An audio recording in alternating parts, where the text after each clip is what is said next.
part of the islands where the sun meets the sea. There's a day that we love, it's our time to be free. From the hustle and bustle, we take a step back. It's Aloha Friday, it's time to chill and relax. Aloha Friday, the day we all love. With Ian and Nano, we rise above. From the Real Uncommon Podcast, we bring you the vibe. It's time to celebrate, let's take this ride.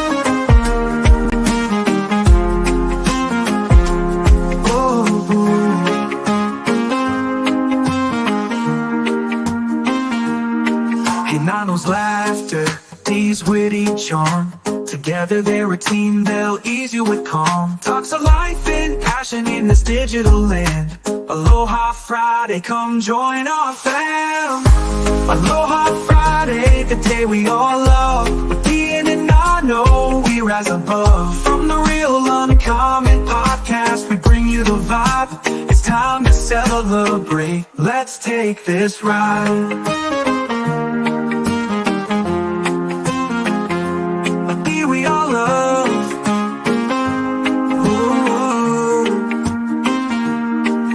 Nano's laughter, Dee's witty charm. Together they're a team, they'll ease you with calm. Talks of life and passion in this digital land. Aloha Friday, come join our fam. In Nano's laughter, Dee's witty charm. Together they're a team, they'll ease you with calm. Talks of life and passion in this digital land. Aloha Friday, from the mountains to the beaches, from the dawn to the night. Aloha Friday spirit shines oh so bright. So gather your friends, let your worries go. It's time to talk stories on this YouTube show. With the positive vibes and the ocean's breeze. Aloha Friday is moments like these. Aloha Friday, the day we all love. Ian and Nano, we rise above. From the Real Uncommon Podcast, we bring you the vibe. It's time to celebrate. Let's take this ride. This ride. Let's take this ride. From the mountains to the beaches, from the dawn to the night. Aloha, aloha, Friday spirit shines oh so bright. Happy Aloha Friday, everyone. Welcome back to another episode of the Real Uncommon Podcast. This is our 137th live stream. Welcome to the program, everyone. Let's get ready to relax and chill. It's the weekend. I don't know if you guys are in the States. On Monday, there is a holiday for some of you, but let's just kick back today and let's talk some story. But before we do that, let's get Dee into the studio. Dee, how are you? Hello, happy Aloha Friday, everybody. Ready, Hinano? It's Aloha Friday. No work till Tuesday. Do do do do do do do do do do. Oh Anyway, man, the corny is flying like crazy today. Let's go. That's how I roll. I'm corny. That's all good. It's all good. How are you, Hinano? I'm good. I'm good. It's been an interesting day. Anyways, I could just give you the whole spiel of I worked and now I'm home, and that's kind of where we're at right now. But what about you, Dee? How are you? You've been homebound for a while with baby. How have you been? Let me out. Let me out. Taking a break. Yeah, so the kid is helping out right now. She's the babysitter. So I got some free time for a while until baby starts crying and all that stuff. But for now, we're good to go. Yes. I know we got some people waiting in the studio. And who do we got today, Dee? Well, we've got our guest co-host as well as our special guests.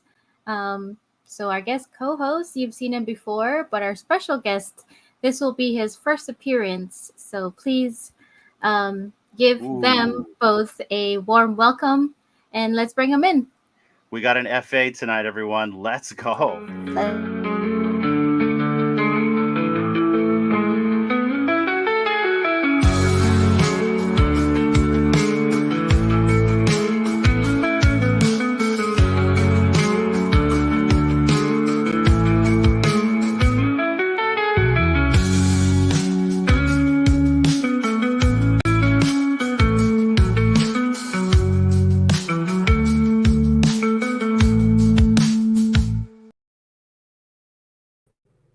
What's up, guys? Hey. Hello, hello. Hello, happy Aloha Friday, guys. Happy Friday. Aloha Friday.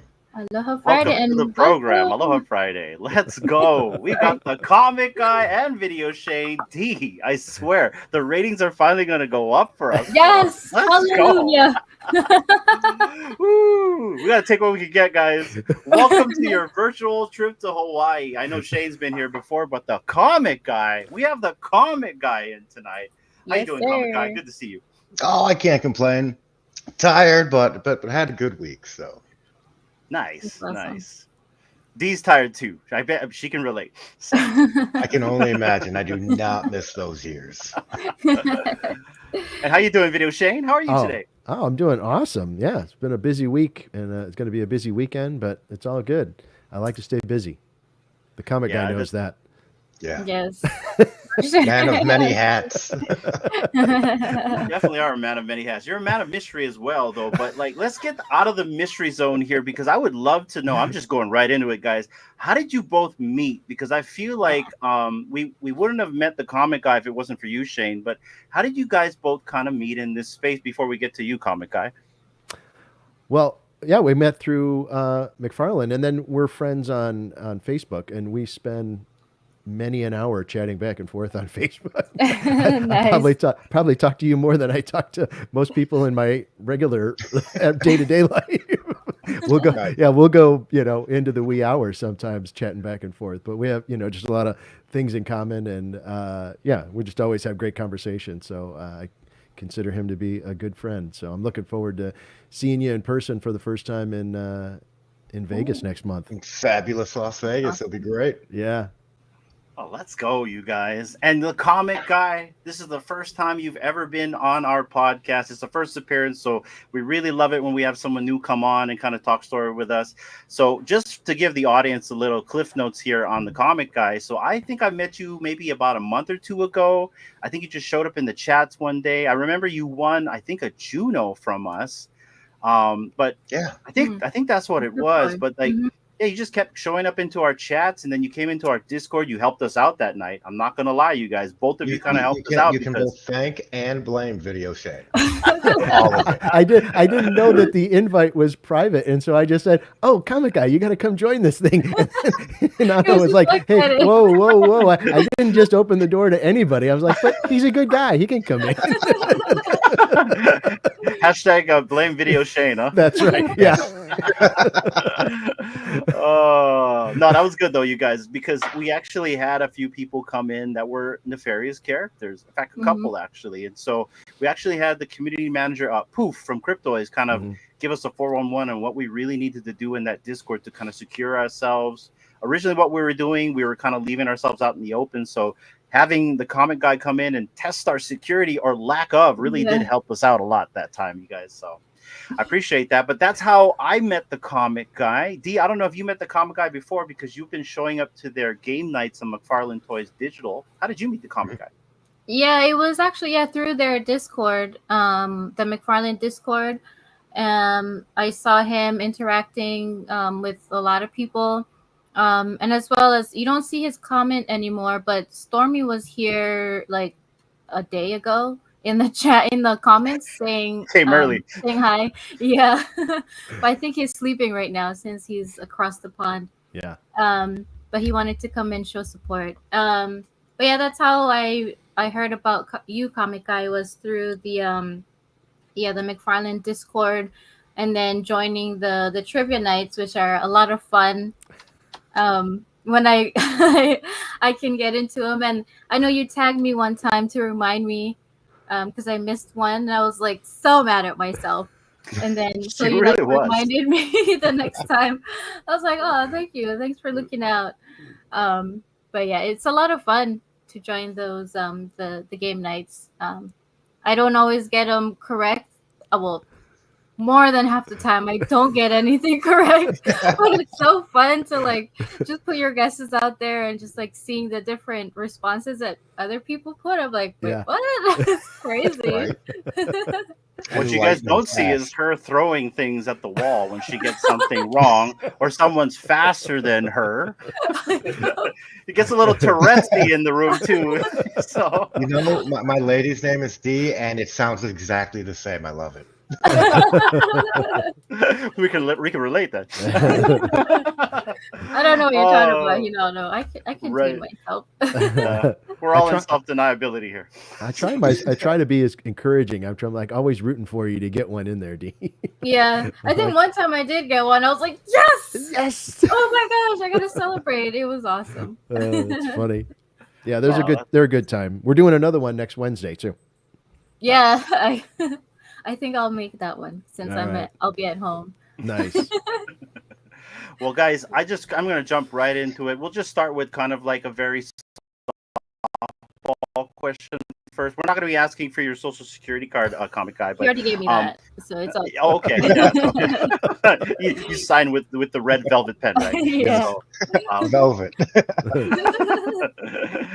yeah. But so first time on the podcast, could you kind of give us a little breakdown on how you found this digital collecting space? I like to call this space like the broader community. I don't like to like segregate in like specific communities. I like to just think of us as one big community, The Web3, whatever you community. want to call it, digital collecting. But how did you find this digital collecting space? Kind of give us your origin story and how you got here. I found Bitcoin when a employee of mine turned me on to it because he wanted to get some things on the Silk Road. I was like, oh, that's pretty cool. And the technology just blew me away. And then shortly after opening the comic shop, clearly I couldn't collect anymore because everything is for sale. I found Vivi and digital comics. I was like, ooh, this looks fun. And it was for a little bit. Oh, that's it. Well, you have it, guys. Well, from there, I just started finding all the other projects, independent projects, and seeing the communities and how they were building together. It's just inspiring. Like, I never thought that I'd be downloading Blender and trying to turn, 25 years of artwork that I have into 3D models now for my own little thing that's in the pipes. Ooh, I guess we can talk a little bit about that. Nope. Well, or not. So it's kind of like we have similar stories here. So just to kind of give a little cliff notes, I found this space mainly from the investment side. I was looking to kind of like get into something a little bit more Veblen good-ish, but in a digital sense. My very first NFT was that AMC Golden Popcorn from AMC nice. Connect, where you could sign up for that, right? I think I still have it. It's on Wix. Wix, Wax, whatever it's called. But that's kind of how I got into this space. My chiropractor, I know you're watching because you're sick at home, but you got me into this space. And same thing, it's the comic books. I thought, wow, this is super cool. Now, I'm not like crazy like collector where I know like I'm not like exhibition, right? Like Richard Prynne, where he knows like his X-Men and all that. Versus, although I am with Star Trek. But, I did collect comics in the 90s, mainly Image stuff. I mean, you kind of already know, comic guy. I'm a big fan of Savage Dragon. But, like, I just remember when I collected as a kid, how it made me feel. It was just a really good escape.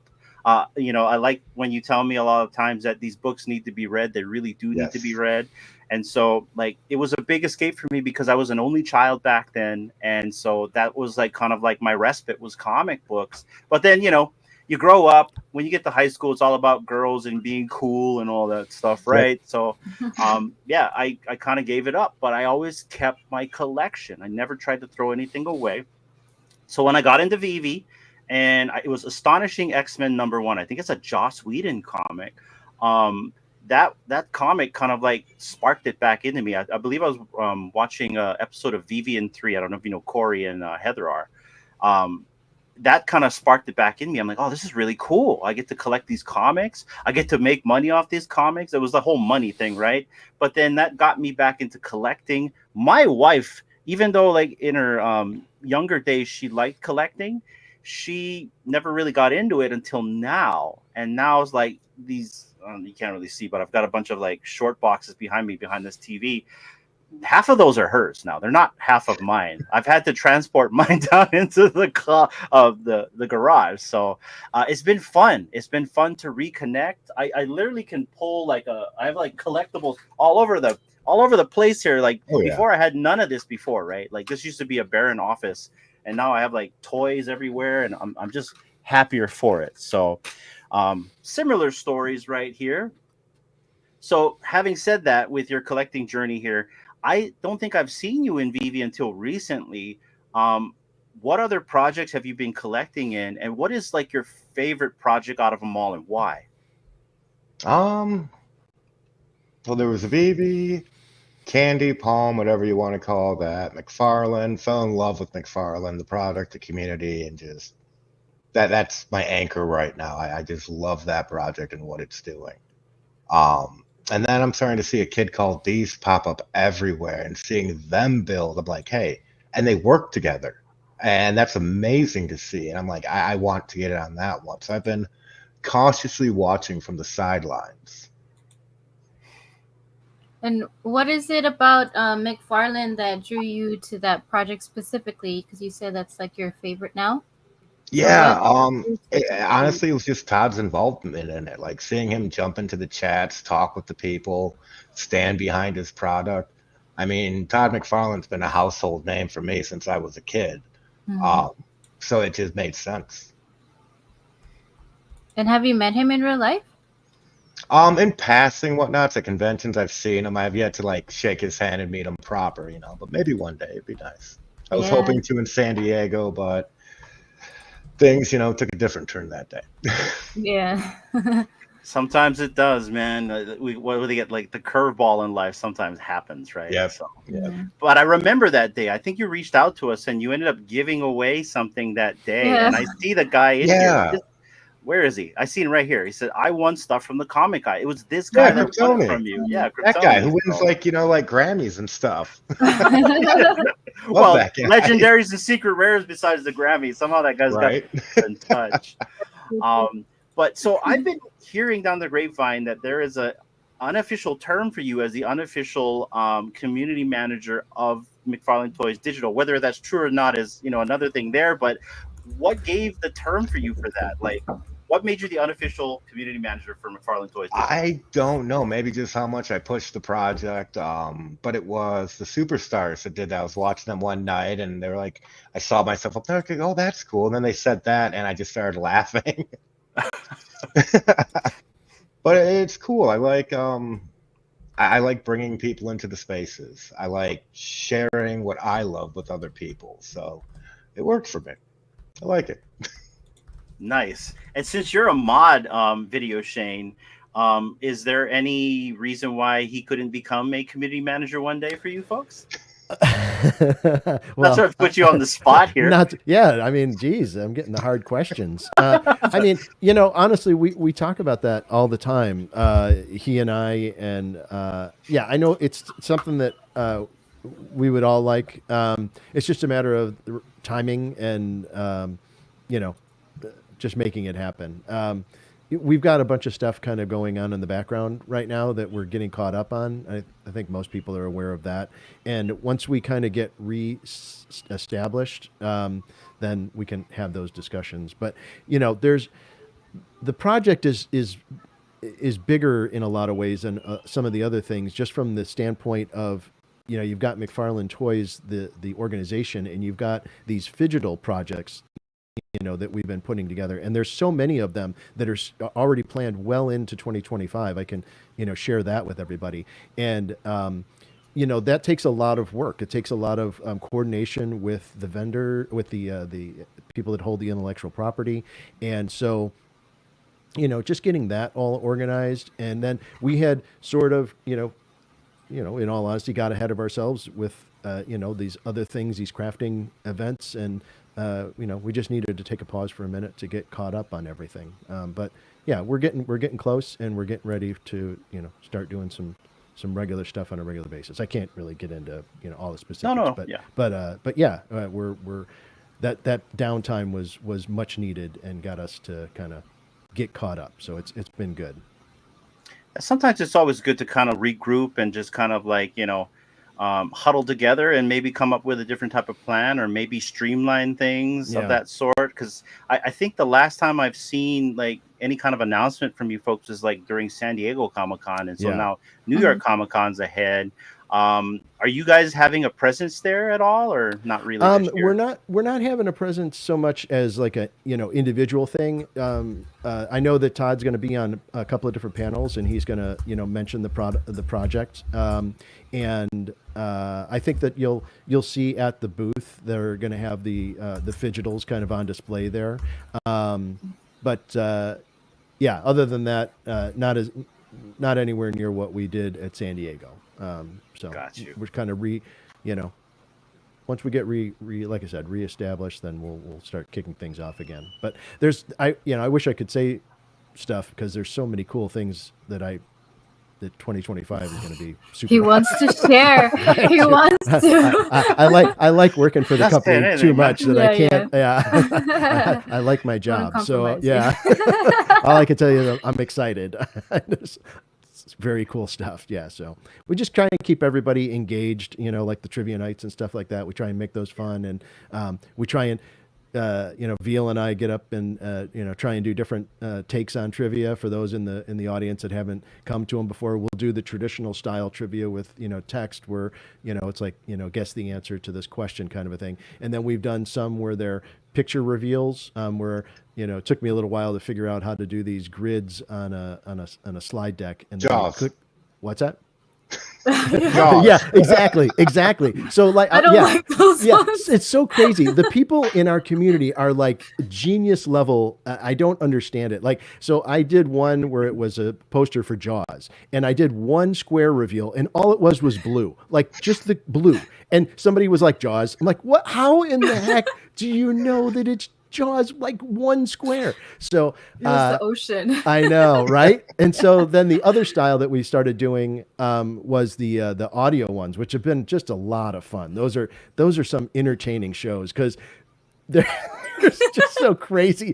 Dude, the work that Laughing Jack puts into those. Oh my is God. just Yeah, those are great. amazing. Yes, Laughing Jack is just a great addition to our community. I mean, that's the thing, like you were saying before about collecting, I've been collecting comics. I honestly, some of my earliest memories, like I'm thinking like 6 and 7 years old. I remember being in my bedroom reading comic books as a form of escapism, right? And Yeah. so I have collected comics my entire life. And so that escapism as an individual, because I'm like you, I was a single child for a long period of time. And there's that escapism for yourself. You can fall into these stories. And then later, as I got older, like in 5th and 6th grade, then I met other people that also collected comics. And there's that revelation like, oh, there's other people that are nerds like me. Holy cow, we should gather together and like hang out. And so then, it's like bringing boxes of comics over for sleepover nights and like trading comics. And there's the social element, of that and being around people of the same ilk. And so now being in digital, that's what I've discovered. Like I'm meeting people like, you guys and Comic Guy and, all these great people that it's an interesting time to build these relationships with people who I've never met in person. Well, not yet. And, it's different for sure, but I'm enjoying it. And that is a big part of why I'm liking digital collecting so much, is the community. I'm kind of with you on that too. And so my big thing that I've been saying for quite some time is, so back in the day when you used to collect this stuff, it really wasn't cool. So in Hawaii, a little bit different, right? Because this is kind of like a melting pot of different. Cool.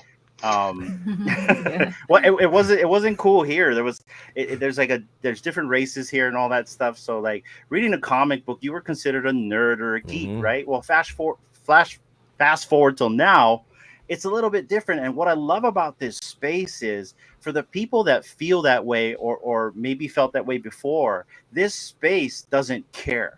You know what I mean? You can come into this space, you can be a geek, whatever. And I'm not even saying you're a geek, right? I'm just saying you can actually have fun with this stuff. You can pretend, you can let your imagination go wild. I mean, you guys see on this podcast, I go crazy with stuff, and I love that, right? I get to relive my youth. And I can just imagine all the kids now that know this stuff, because you don't have to educate any of the kids. Like my daughter, they know the product. That is like the demographic you want to get in here. Mm-hmm. They don't care. And this place is accepting towards them, at least for most places, right? And that's what I love about this space is just digital collecting in general, where you don't have to be that kid on your bed reading on a Friday night, that escapism. Now you have a community of people that you can escape with. We're doing it right now tonight with each other. And so it's a beautiful thing. And I love that. What do you think about that, Comic Guy? No, I love that too, man. I think that's one of the beauty of these spaces. The Web3 communities remind me of old school BBSs in like the late 80s, early 90s, where everyone would be dialing into somebody's basement with one, maybe two nodes to chat, share files. And, you know, sometimes you'd have a good admin that throw like a summer barbecue for everybody. So everybody, you know, that would call into their BBS, you know, they'd meet in real life and have a good time. It was fun. You know, you had that 14.4 modem, you know, and you could connect to people. Yeah. I live in Hawaii. Waking your mother up in the middle of the night with the noises. No. Okay, my mom would always like to be nosy every single time. And so she would pick up the phone and she would ruin the connection, right? Because once you pick the phone up, it's like, do you know how long it's been taking me to download that? Like, oh, I'm sorry. It's like, no, you were probably wanting to know if I was talking to a girl, right? Yeah. So meanwhile, you spent the last 6 hours downloading a WAV file of like a top 10. Yeah. That's it, right? Yeah. Yeah. Well, I remember you could download the Matrix movie when it first came out, but it took like a few days. So I'm not kidding. It took a few days. So, Wow. but and D's like, what are you guys talking about? You know what I mean? So, but I have an idea of, I didn't have to do that, but I have an idea of what you guys are talking. I'm not that young. Come on now. no, but that's the one thing I do love about this space. 100% on that video, Shane, is the fact that there's camaraderie in this space, you know, and everybody wants to see people succeed in this space. And you can kind of like reinvent yourself as well. You know, I've seen a lot of people that were down and out, and now they're doing things that they never done before. Like I want to say, like, you know, Osmond collects. I see you in there, right? You know, for a lot of times there wasn't people that he could talk to about this kind of stuff, collecting, digital collecting. Nobody understood him, and he found this space. And then you have thousands, if not more, of people that understand this stuff, let alone the tech. I'm so in love with the tech and what's going on here. Like, we'll get into a little bit of that. But D, you have a bunch of questions here. So I'm going to let you take the show and take the reins. Go for it. Well, speaking of like digitally collecting, I had a question because now that you have your shop, so do you still like collect digitally, like on BB Comics, and actually read them digitally, or do you find yourself more still like reading the physical comics that you have? My biggest joy of owning the comic shop is I get to read all the comics. Oh, awesome. Before us, right? Yes. So I don't really collect so much the digitals anymore. Maybe when they bring custody in, I'll come back into it. I'm very much about self-custody. Because I like, if I buy my book at home, I have my book. It's my book. Yeah. Yeah. So I kind of backed away from that and more into the art now and the digital figures, the 3D modeling. I'm loving that stuff. But the comics, yeah, I read them all. I love them. Let's see. We started doing that when we first got into VB, and then we wanted to match our comics on the VB app with physical comics. So we used to go to our local comic shop and get comics, and we would bring it home. And then it used to be like a routine thing on Sundays where we would sit down and read our physical comic books. But now we don't have time. We don't make time to actually do those things. And for me, it's like when I get like physical comics, because most of the comics I've been getting are DC, and I just don't want to ruin them and open them and, you know, read it and smudge it. She buys more than one copy, though, guys. Stop that, Hinata. Stop throwing me under the bus. And you can read them and still have a 9.8 when you're done. I mean, yeah, I guess I should read Just it with open like one of gloves on.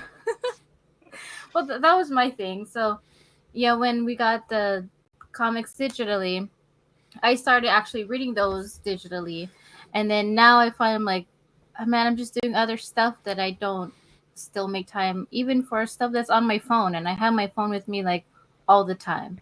So, yeah, is that something that you do with your family? Is reading the comic books as well, Oh yeah. or just yourself? Yeah, Oh yeah, like I my kid see. has his own pull list. Of course, he gets his books a day or two early, so we'll sit on the Oh, couch let's go. together and read our books. Mama will join in with us. We all have the books that we collect or read and then take back to the shop. But the lady, Best she dad keeps some of ever. hers. The boys keeps his, but I can't, in good conscience, like collect comics myself anymore Yeah, we'll because have. like everything in the store I own. So Mhm. Right. I get you. Let's rewind a little bit. Let's start with, if you don't mind me asking, the origin of your store. I just quite recently I found out that you actually owned an LCS, and maybe I just wasn't reading the tea leaves every single time you actually put a comment in our Discord. I'm like, oh, he actually owns an LCS. That makes sense. He's called the Comic Guys. So, but like, let's rewind the first day that you picked up the keys to the shop. How did it make you feel, and what made you want to start? You know, a business. Is that your main business besides other things? Are they it what's the is origin of the comic now. store? Well, I tattooed for 25 years. Traveled the Nice. country doing that. Uh, Settled where I'm at now, and I absolutely love it here. And then me and my lady became pregnant, and I had like a midlife crisis. I'm like, I'm not doing enough. I only have one business. I need to do more. Um, and Hastings had just went out of business, so there was nowhere in town to buy comics anymore. My mother, being the beautiful soul that she is, started sending me all my comics that were at her house from my childhood, so I could have them for my kid. And it just sparked the love back. And my lady was all like, "Why don't you just open a comic shop?" I'm like, "That's brilliant." There was a unit opening up right across from the tattoo shop. Worked out a good deal with it, so it was on. I wrote a business plan to fail in 6 months because I didn't know if it would work, and I think 7 years now it's been, and it's doing all Wow.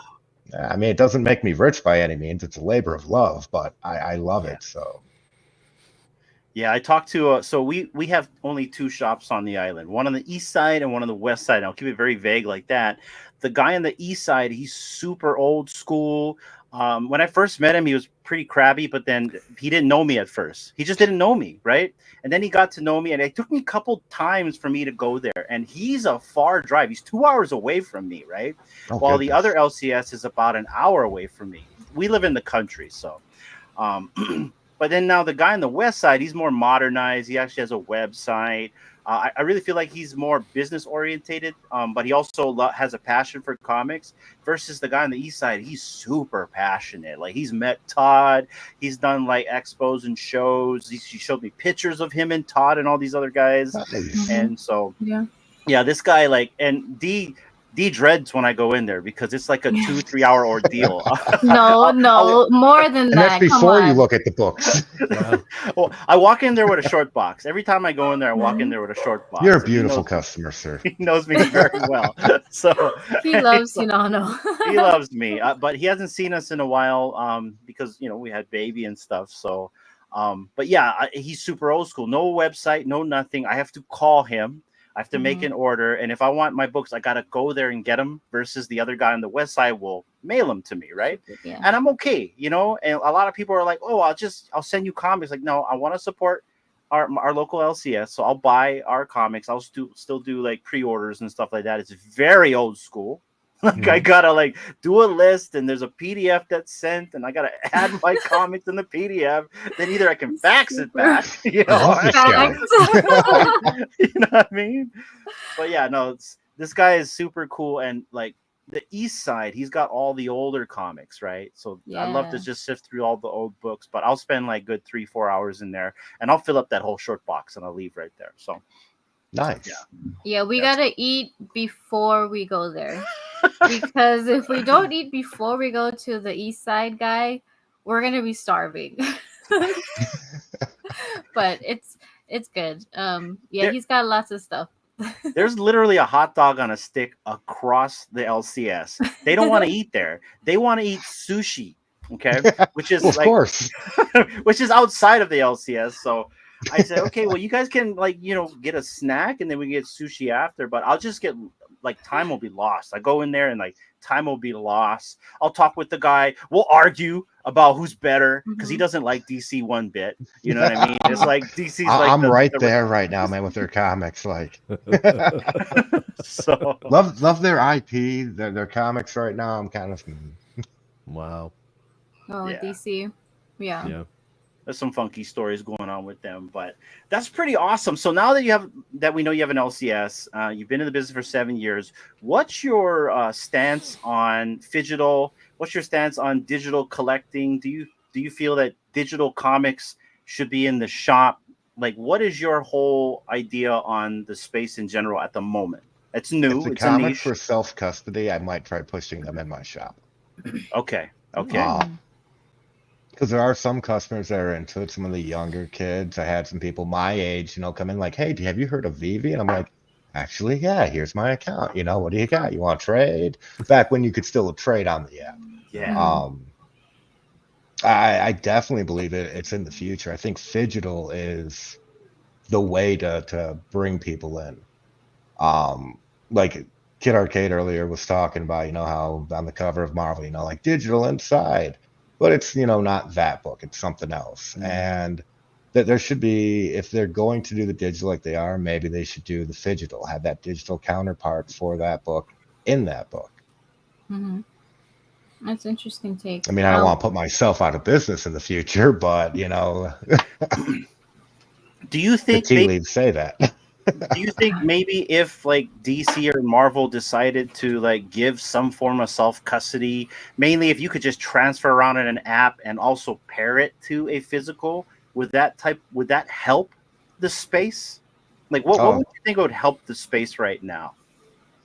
Definitely trading, self-custody. I mean, like you were saying, when we were kids, go over to sleepovers, take a backpack full of comics, trade with your friends. Like, I'll give you number 2 and 3. Let me get number 1. We'll trade back next week, maybe. You trade the wrong comic because you just thought that cover looked badass. Next year you're trading like, I don't know, like a Deadpool or something like that away. Right? You're like, why did I trade my ASM 300? Yeah. Oh, yeah. Here you go. Yeah, that's a good example right there. Yeah. It's a horrible for something example. silly, like for something like, oh, I got the real Ghostbusters #1 for that. Right? My tops. By tops. Oh man. Well, can I jump in real quick here? Absolutely. So this idea of trading, I know we're talking about comic specific, but I just want to divert for just a second.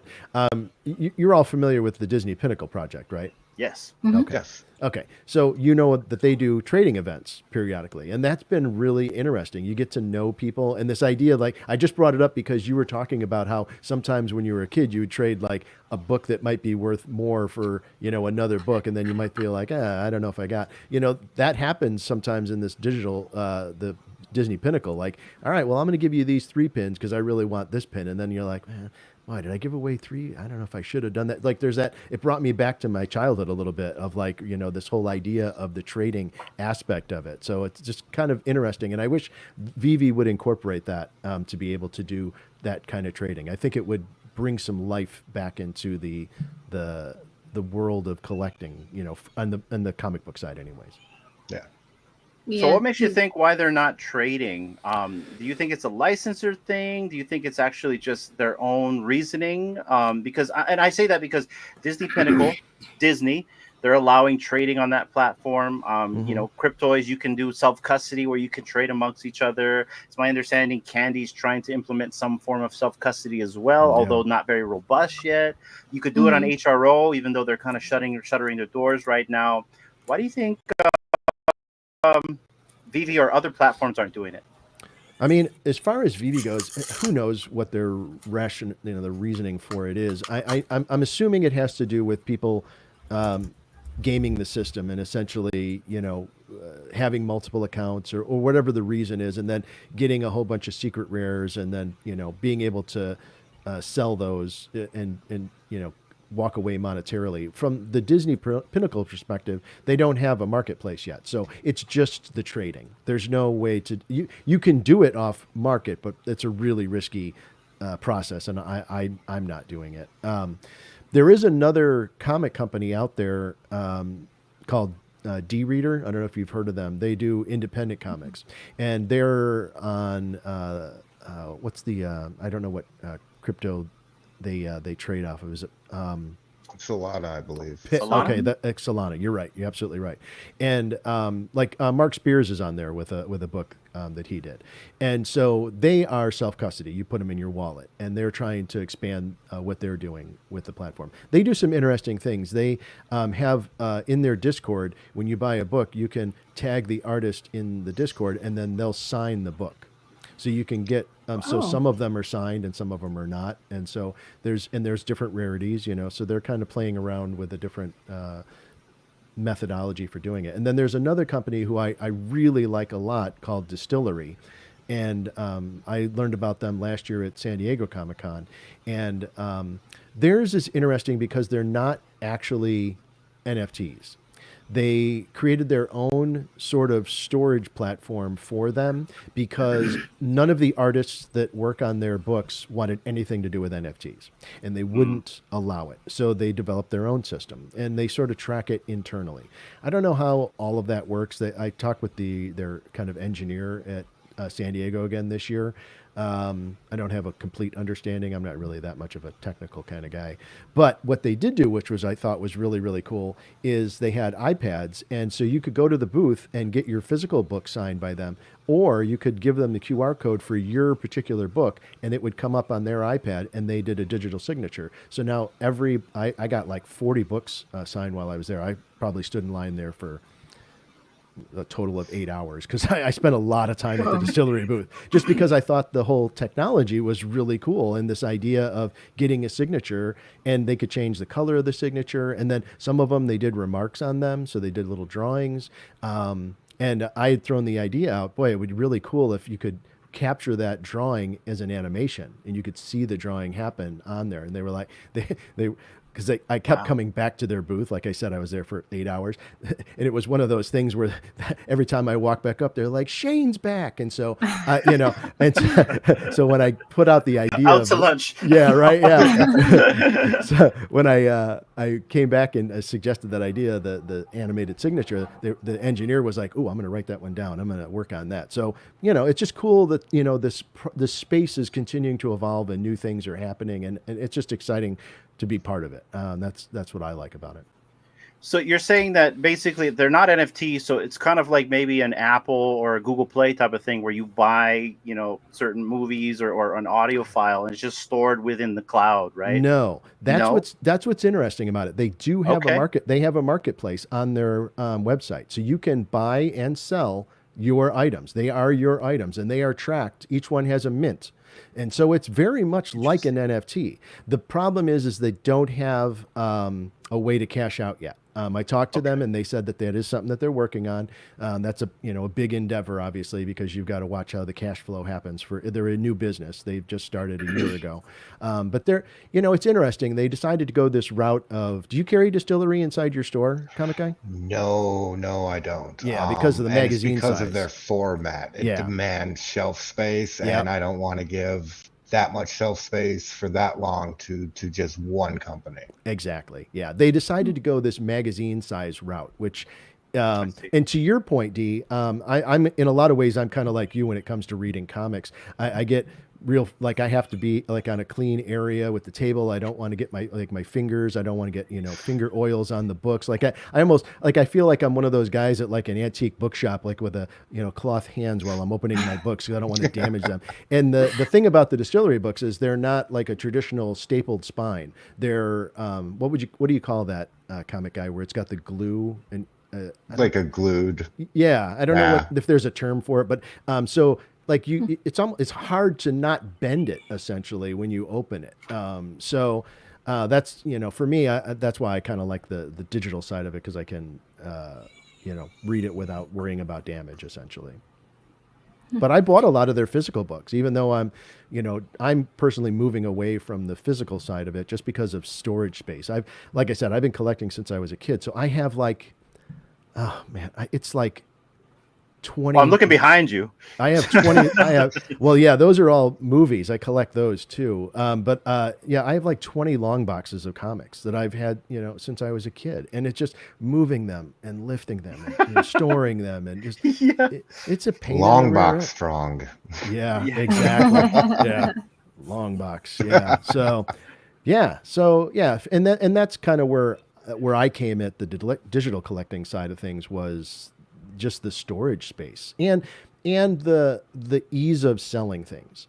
There's so many, unfortunately, terrible human beings out there in the world that ruin it for everybody else. And you'll sell something on eBay, and then they'll take a picture of an empty box and tell eBay that they didn't get their item, and then eBay just instantly steals the money back from your account and says, "Oh, you must have lied to them. It's your fault." And so you're out the item and the money and everything. You don't deal with that with digital. You just money's in your account the next day, and in an hour or whatever after you sell it, depending on how instantly. Yeah, exactly. So that's the big advantage for me, is not have to deal with people being terrible. But yeah, I can hear our son in the background. Yes. Yeah, he's hungry. been wailing for a while. Just let him cry. They got him. They'll figure it out. I know. I got like one ear, like ding. Yeah. But that whole the signing thing that you were talking about earlier, Shane, didn't McFarlane or Todd, didn't he also offer that? Yeah, so that's on the toys, not on, because they're not doing comics. They're doing 3D figures. And so like on the Todd by Batman by Todd drop, there were some of the kind of more what do they call it? Exotic. And on each one of those, he did a different signature. Like each one of them is a different signature. It's not just they recorded him doing it once. It's a different one each time. And they did that on the Todd figure as well as the Batman one. Was there any other ones, Comic Guy, that had the signature? Martian Manhunter exotic, yes. I believe, had it. You're right. You're absolutely right. Yep. The figure of himself, which is the best. Yeah. Yeah. It's hilarious to do an action figure That's of yourself. beautiful, man. I love it. I love it. If you can do it, who wouldn't want to do it? Right? Right? I mean, yeah, I saw that when I went on the website, and when they posted the announcement, I'm like, oh wow, he's got a collectible of himself, huh? I mean, why Todd. not, right? Right? Yeah, right? I love who that it wouldn't comes want with a bare Todd? feet. Yeah. That's right. Do you guys have one of those? Yeah. The Todds? Yeah, I'm Yeah. sure. Yeah. You got it. You gotta. If you're gonna be in the space, you gotta have one. That's the fun thing about this too, is just the having the showrooms and being able to put a Todd standing next to a Batman, standing next to Shrek. Shrek, or the dude, or it's just kind of fun to be able to kind of stage these things. It's cool. I like it. Yeah. And talking about like putting things next to each other. I know he's in the chats. Richard, he does the perspective art. It's unbelievable. Yeah, like just a little what are they, like blocks or something? Yeah, little shelves essentially that you can put your figures on, and he'll stack them in a way that when you turn the camera and look at it forms the shape of something. And then when you look at it from the side, it's just a series of shelves all stacked in different areas. It's amazing. Yeah. I wish I could peek in on his brain to see his thought pattern while he's creating those, because they are amazing. 100%. I agree. Yeah, I saw his latest one that he posted, like the way he had it, and then it was the bat signal and the Superman. So it's Batman and Superman, but when he angled it to where you can't tell, I'm like, what is this? All like these block of shelves. And then when you turn it, I'm like, whoa, that is so crazy. Yeah. I mean, that's very creative. But yeah, I don't know how he does it. Yeah. Richard's the man. Yeah. So, speaking of which, I don't know if you guys got this question asked, but he was wondering if you had a website, Comic Guy.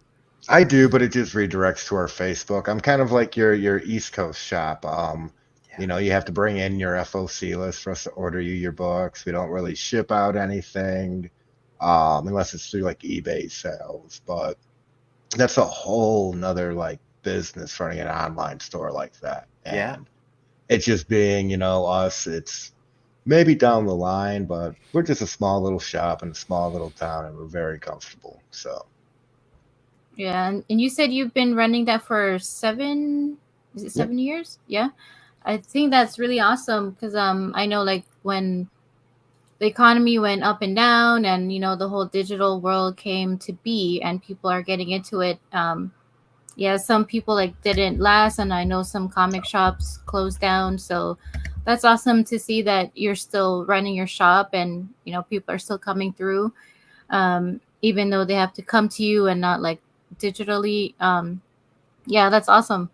our customers were like great during the shutdown. Like one customer was all like, you should like just deliver to people for the next couple weeks, you know, like whatever they want. I'm like, that's a great idea. So I'd like go with the phone and like look at the books through long boxes of people, pull stuff for them, ring them up, and then just drive and deliver it. And it worked really well and kept us afloat. So Oh, that's good. like a Uber. You were Uber Santa Comics. Claus, man. I gotta. Yeah.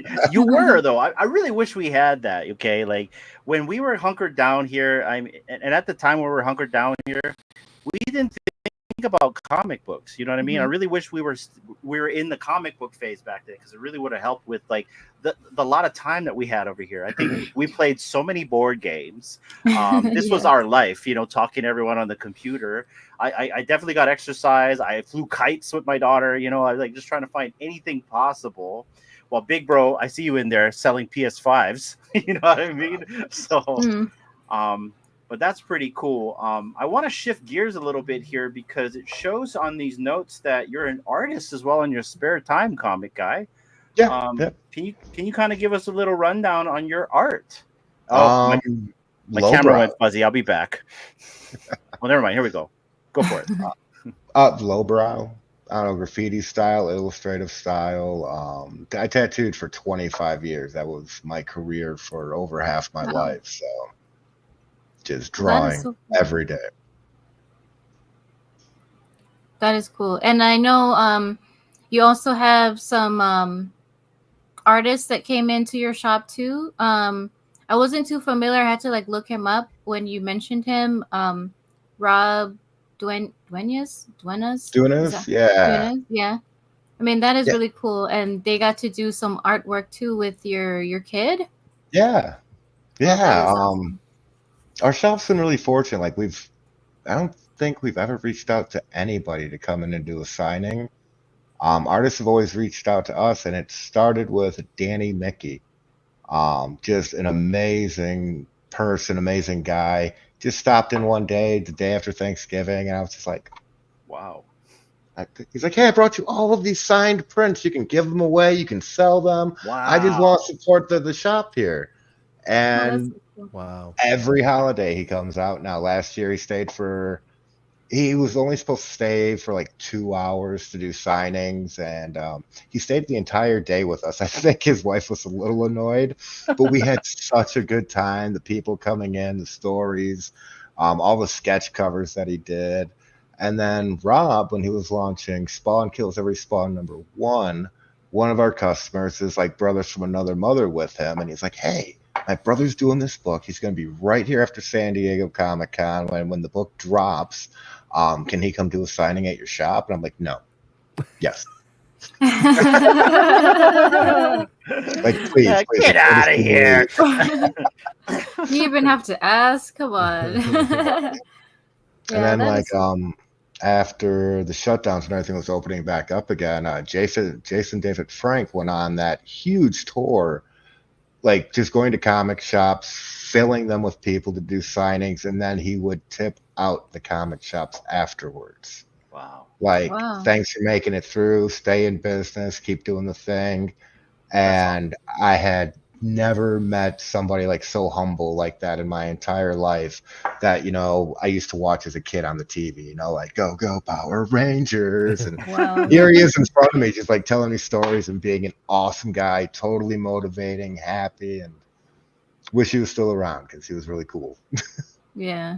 That's so cool. Richard Yeah. wants to know if you can show some art. My art? Maybe. What's my wife doing? I can show you my wife's art. It's way better than mine. Oh, she's an artist too? Oh, that's awesome. A household of artists. That is cool. We try to. TBD, Richard. What you To got be there, what? boo? Oh, to be Oh, there's determined. that one that my son did. He did this watching Rob the whole day, and then Rob's like, "Can you sign this for me?" And Rob's like, "Can I do some work on it too?" So Rob did a little work on it, and it's their little Oh, here, I want to bring you up. Here we go. Oh, look at that. Oh, so cool. That's so cool, man. I I love thought it that. was fun. Yeah, my son just sat there and looked at Todd's cover of Spawn Kills Every Spawn and um, Rob's cover and just kind of put them together. He had a blast, so that was a lot of fun. And I love the fact that you incorporate your kids in this. My daughter, she got into comic books, but that kind of got her into manga, and now Mhm. she like just loves manga. I mean, like she still loves her comic book. She still has like her 3 short boxes, but sadly they're collecting some dust. Her favorite DC character is Punchline, but like the manga, she is like so, and she'll Mhm. reread the books like 3 or 4 times. And so I Okay. actually found a site where she could actually go and read them digitally, but she prefers the physical. She has to have the physical. Hmm. Yeah, I was like, but wait a minute, you can read anything you want on this website, honey. So it's like, I don't care, Dad. I want to hold it in my hand. I want to own it. It's Yeah. mine. I'm like, okay, okay, Yep. you know what I mean? I get it. But because of that, it really got her into reading more comic books. Hmm. And so comic books to me is a really good gateway for these kids. Because my daughter before she was all into TV and all that, and she's still into all that in video games. But like, she will, if she has nothing else to do, she'll grab her books and she'll just start reading away. She'll read away in the car. Like you'll have the book like fall asleep on her, right? If she's just knocked out right in the car. So, but here's a good story, and I've said it before, and I always remember this story. So we had a yard sale, and one of my daughter's classmates came, and the dad he's like one of those he's one of those garage sale guys where he just wants to wheel and deal everything. A long story short, I just had the kid. I threw a white box out there just with some comics that had some ticks on the side, on the spine, and everything. I didn't care, and I said, you know what? Just pick 30 comics out of there. And the guy loves Thor. I think Thor was the only comic nobody wanted out of that whole entire box. He grabbed Mhm. all the Thor comics. He was so happy. In Hawaii, all the kids, they call each other auntie and uncle, right? Mhm. Even though I'm not his uncle. He called me, "Hey, uncle, thank you so much for the comic books." And I told him, there's just one rule, one caveat. If you take these comics, you have to read them, and you have to report Mhm. to my daughter and let me know that you read them. And he Okay. literally told my daughter the stories that he read, and I really love that. I really love the fact that kids can escape in these things, and it doesn't matter if it's digital or not. They're still involved in this kind of stuff. What do you think about that, D? No, I mean, yeah, I seen her be more active and yeah, being reading more stuff and talking with her friends. And like you were saying, she's into the whole anime manga thing. Um she is also a really good artist. Yeah. So I find like literally notepads and little scraps of the ends of the papers all over the house with these little figurine like her anime characters. And she actually did do like I think it was like a year or two ago, she actually like during the summer um like got some paper, folded in half, stapled it, and she made her own like little comic book, which Nice. was so cool. And so like all these little papers I find, even though I just want to throw them in the trash because they're just like littering the house, I'm like, I'm gonna keep these. So there's a bin in her room where it's just like all her art, even from when she was like in preschool, and little doodles and whatever projects they did in school. I have a whole bin of those, and I probably need like a couple more bins to fill like her other Yep. artwork nowadays. But it'll be something to show her when she's older. And I don't know if it'll embarrass her, but I'll be like, this is how you started. Look how well you did, even when you're like, really young, until, however old she is when she checks them out. But yeah, she's a really talented artist, and I think she kind of like critiques herself once in a while because her dad and even her grandpa are also they also are artists. Don't Nice. lie, Hinano. I know you are. Um, so she kind of like looks at their work and is like, oh, I didn't do that correctly. Like that's fine because that's your style, and even if things aren't perfect, that's your artwork. So yeah, I think just her creativity and getting into the comic books and reading anime and stuff just kind of like um, gets her Creativity. creativity like more sparked, and it's exciting to see what she just like leaves around. Well, it's so funny because she'll like out of nowhere, hey dad, like yeah, like just random stuff. Like, so I got this story I want to write. I'm like, I've already got like these scenes, like because she wants to be a YouTuber one day, but she like Mhm. has all these things that she wants to create. So she writes them down or she'll draw them down. So you'll see these little scenes and she'll draw them in a box like a comic, right? And she'll make these Mhm. little frames. She'll do little notes on there. And so she came up with this like broad story that involved like Nezuko and then a Pokemon and all these different characters, a Cryptoy, and just I love how reading the literature kind of like expands the mind and lets your imagination just run wild just by Yep. reading a book, any type of book of that sort. It's so funny. She wants to dress up as some anime character, but she was very dead certain that our son is going to be dressing up as Batman. So she had to like literally pick so he has a little cute Batman onesie with a little rabbit or the Oh, little nice. ears and stuff. So yeah, I love that, and I gotta thank the comic books for that to just kind of like help her with her imagination because I mean, I don't want to say I'm an artist, but I'm very creative. But me, I have so much ideas in my head that I have to let it out, or if not, it just gets jumbled, or I just kind of like get lost in my ideas. I don't know if you're the same way, comic guy. Oh yeah, man. A hundred projects going at once in the mind and working on everything all the time. Yeah, Yeah. it's Go ahead. Sorry. No, I No, was no, go gonna ahead. say, we didn't. I mean, we talked a little bit about your art, but did you have something else to share? I don't know if you had something else that you wanted to share about your art. I don't know. I'm working on trans making a lot of it into digital art now. Reworking a lot of my older work and trying to 3D model it, which is a very big learning curve right now for me, but I'm Mm. still doing it. So, It's, it's so much features in Blender, man.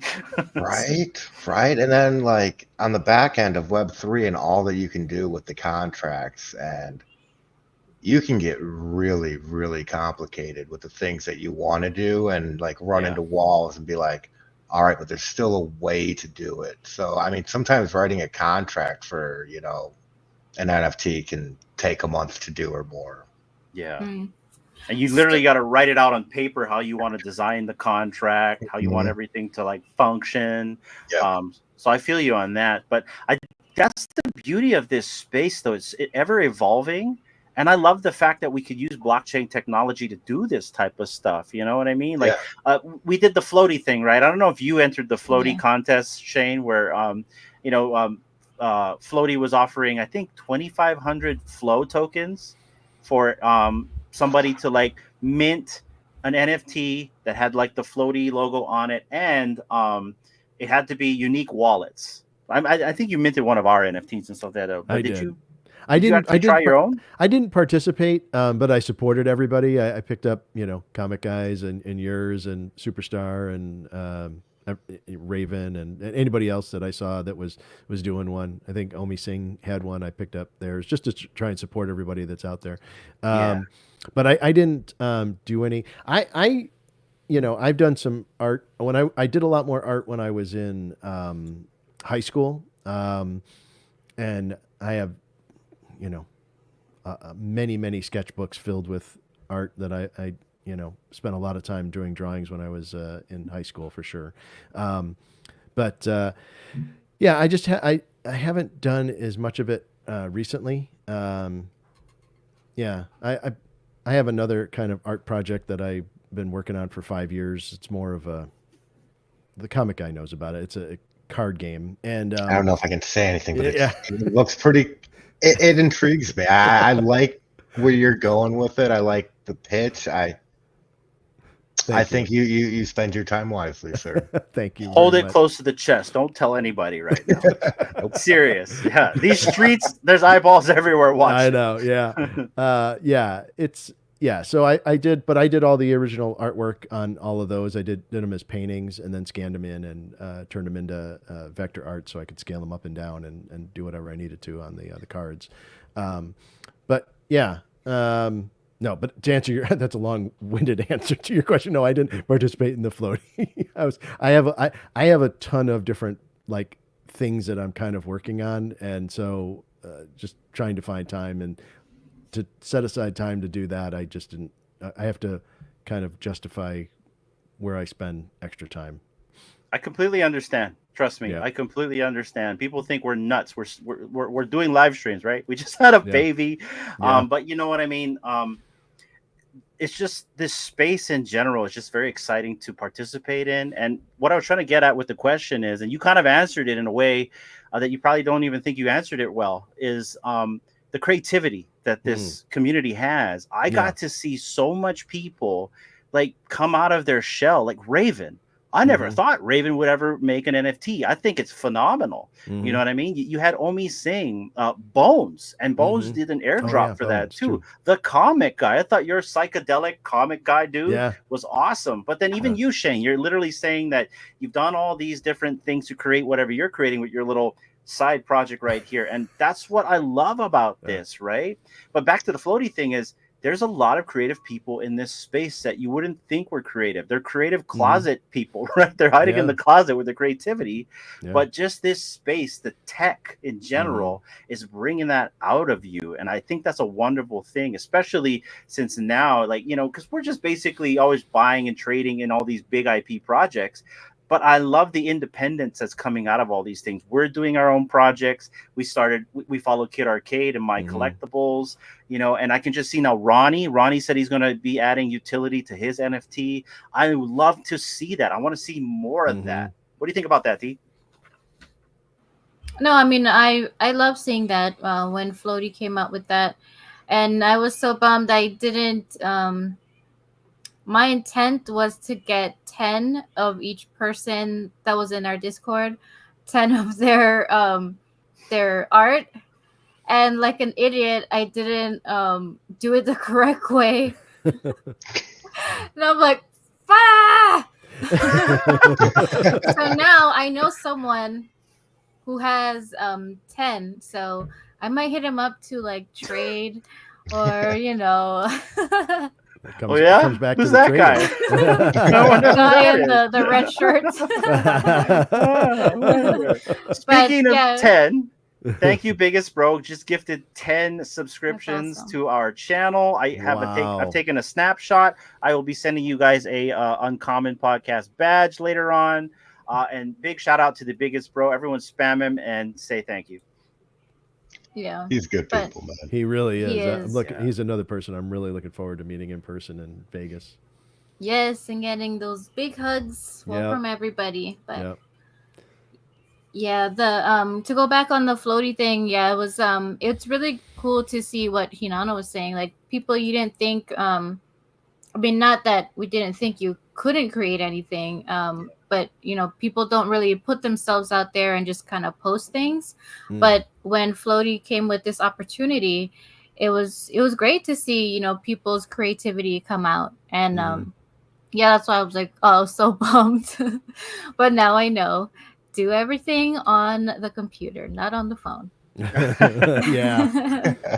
No, I think back to your original comment, Hinano, when you were saying that, you know, just reading a book or reading a comic can be a gateway. I think that anytime that you're involved in a creative or new thing, that it just naturally opens your mind up to new ideas. And that's the thing I really like about this space, because it's so new, is how it just makes my mind constantly, you know, electrified with ideas on what you could do in this space. It's so new that they're, in my opinion, a lot of people are still doing it in the kind of old school traditional way. And I'll give you an example of that. I'm also part of Mattel's project. They do Hot Wheels, right? And so you buy packs of cards and then you open them up and then you find out what you get. Very traditional style, like you would with Pokemon cards. And so I feel like, yes, you can do it that way, but it's like people they haven't opened their mind yet to what the possibilities are because of where we're at and what you could do. I have a lot of ideas about how you could even that playing field out as far as, within the Pokemon world, or I keep saying Pokemon, but any card collecting world. Most of the cards that you open are going to not be that valuable, right? You're going to have a lot of penny cards. And because you're always searching for that really hard to find card.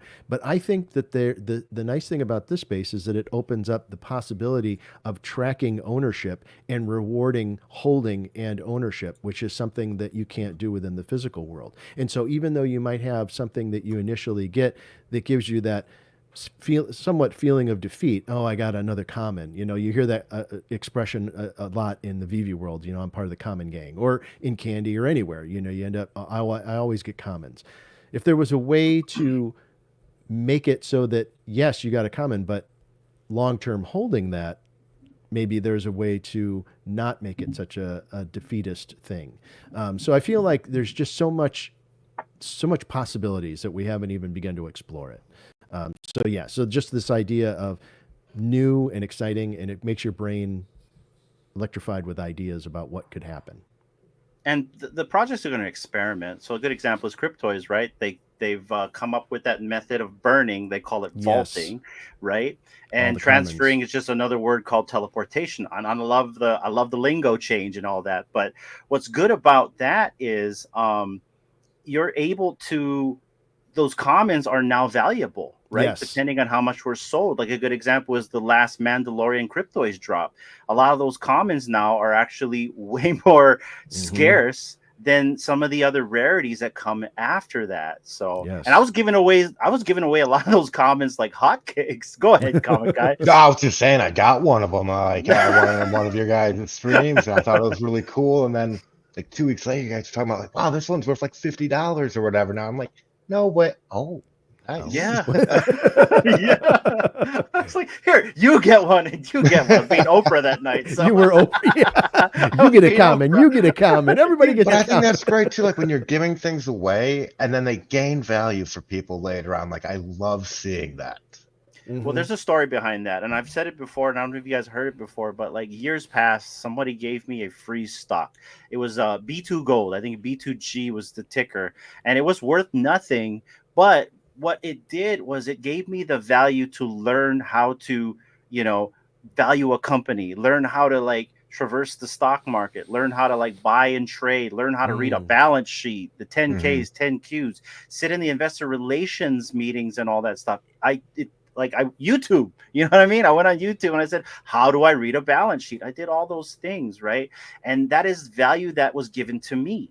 And so now, before I was doing this a lot, where I would drop a comic book for like $1 or a gem, right? I was dropping like ultra rares, stuff that was worth $20. And everyone asked me, I think Fro asked me this question, why do you do that? I'm like, I'm doing that because someone did that for me once. And by that person, it changed my life. It literally changed my life. I'm not kidding you guys. That one stock changed my life because I was able to invest in a company called Tesla, which gave us the house money that we live on now. I got lucky by doing that. And so if I can pay it forward and send that luck to somebody else, because you never know what's going to happen. Someone can flip like an ultra rare, and maybe by flipping and getting extra 5 gems, they were able to like go for a drop, which then gave them, the opportunity to get something else, or it gives them the opportunity to collect something they've always wanted, or something good comes out of it. So I 100% agree with you on that sentiment, comic guy. What do you think about that, Shane?